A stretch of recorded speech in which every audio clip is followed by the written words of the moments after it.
Maaf, saya sedang menikmati sebuah makanan.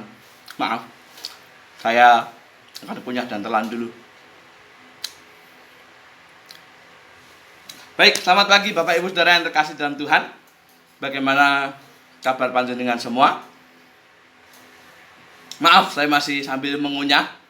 Namun tetap saya mendoakan panjenengan supaya kiranya tetap dalam keadaan sehat dan diberkati Tuhan senantiasa. Nah, pagi ini sebelum kita akan memulai perenungan kita akan kebenaran firman Tuhan, baiklah kita untuk berdoa terlebih dahulu, memohon penyertaan dan juga hikmat yang daripada Tuhan, supaya kita tetap dapat bisa memahami dan semakin mengerti akan rancangan dan rencana Tuhan. Bapa kami di surga, terima kasih untuk kesempatan pagi hari ini. Kiranya apa yang boleh kami terima hingga sampai saat ini sungguh-sungguh kembali dapat mengingatkan kami akan kebaikan Tuhan di dalam kehidupan kami. Dan pagi ini seperti biasa kami akan kembali belajar akan kebenaran firman Tuhan dalam ibadah Sabat yang masih di rumah-rumah, karena situasi dan kondisi yang masih diselimuti oleh pandemi. Namun kiranya tidak mengurangi berkat yang daripada Tuhan. Tuntunlah dan bimbinglah kami di dalam mencermati dan mencerna setiap kebenaran firman Tuhan ini, supaya setiap kami boleh merasakan berkat yang boleh kami terima pada pagi hari ini.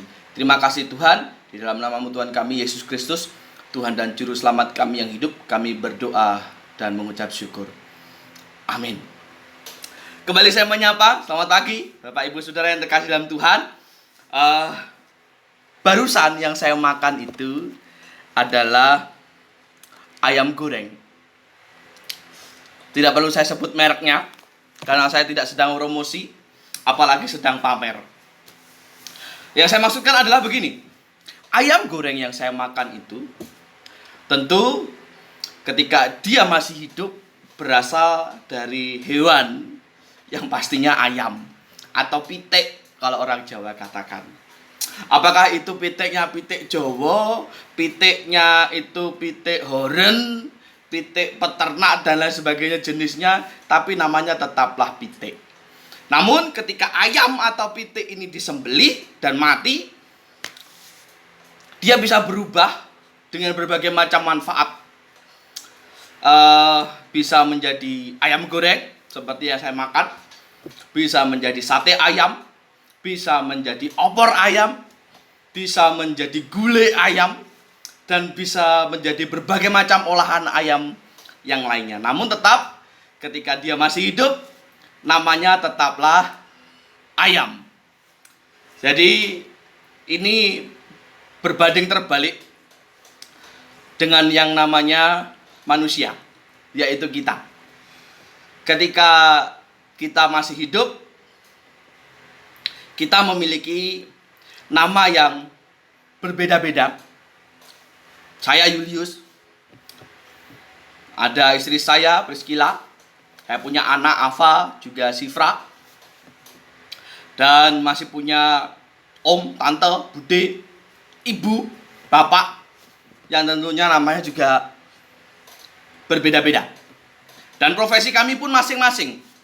Kegunaan kami sesungguhnya bisa berlain-lainan menurut profesi dan juga kedudukan kami masing-masing. Pun juga demikian dengan panjenengan. Memiliki nama yang berbeda, profesi, juga aktivitas yang berlain-lainan. Tapi berbeda dengan ayam yang ketika hidup tidak memiliki banyak guna, mungkin hanya menghasilkan telur, itu pun kalau betina, dan paling banter hanya bisa numpang hidup pada manusia yang memeliharanya. Tapi ketika mati, dia justru bisa menjadi banyak guna, bisa menjadi berbagai macam bentuk hidangan yang lezat. Kalau manusia dengan berbagai macam profesi dan nama yang saya sebutkan tadi, namun ketika mati, maka manusia hanya bisa menjadi satu jenis, satu bentuk, dan itu adalah jenazah. Tidak ada gunanya, tidak bisa diapa-apakan seperti ayam, hanya jenazah.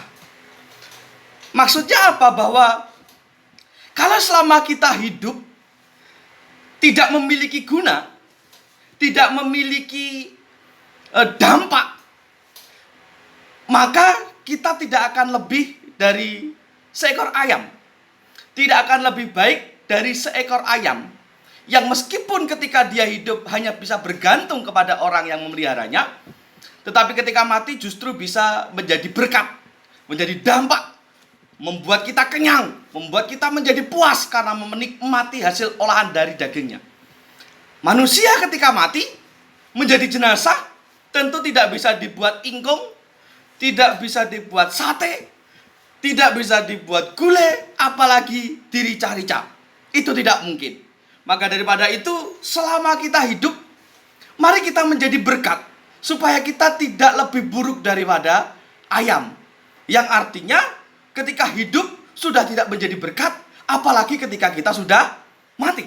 Nah, seperti apa yang dituturkan oleh kebenaran firman Tuhan, yang pagi ini terambil dari kitab Matius, pasalnya yang kelima, ayatnya 13 sampai dengan 16.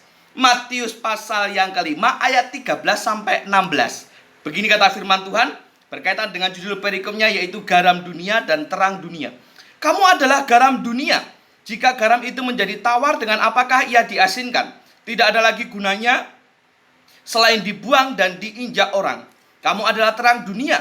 Kota yang terletak di atas gunung tidak mungkin tersembunyi. Lagi pula orang tidak menyalakan pelita untuk meletakkannya di bawah gantang, melainkan di atas kaki dian, sehingga menerangi semua orang di dalam rumah itu. Demikianlah hendaknya terangmu bercahaya di depan orang, supaya mereka melihat perbuatanmu yang baik dan memuliakan Bapamu di surga.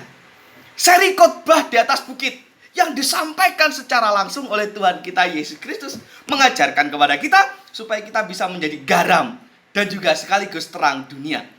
Dua bentuk benda yang berbeda, tetapi memiliki guna atau memiliki makna yang hampir sama, yakni baik garam maupun terang itu memiliki dampak terhadap sekitarnya. Seperti yang kita tahu, garam tidak hanya bisa mengasinkan masakan atau olahan yang kita sedang olah dan siap kita nikmati dan membuat makanan itu semakin nikmat. Namun garam juga bisa membuat satu olahan itu menjadi awet. Contoh ikan asin. Contoh apa lagi namanya? Gereh. Sama mungkin ya dengan ikan asin. Dan berbagai macam olahan-olahan lain yang diasinkan atau asinan, baik buah maupun sayur yang diasinkan, tentu akan lebih awet dibanding dengan sayur yang masih segar. Jadi mencegah kebusukan. Pun juga demikian dengan terang, membawa dampak bagi sekitarnya. Orang yang tidak bisa melihat dalam gelap akan bisa berjalan dengan baik ketika dia memiliki terang. Baik itu dari obor, dari lampu, dari senter, atau apapun itu sumbernya. Nah, demikian pula hidup kita seharusnya bisa menjadi berkat, menjadi dampak bagi orang-orang yang ada di sekitar kita.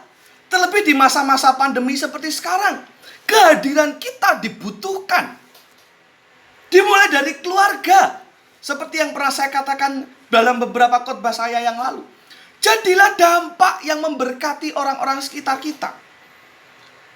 Termasuk ketika pandemi ini sudah selesai sekalipun, tetaplah menjadi dampak, menjadi berkat, menjadi garam, dan juga terang bagi sekitar Anda. Jika engkau suami, jadilah suami yang memberkati istri.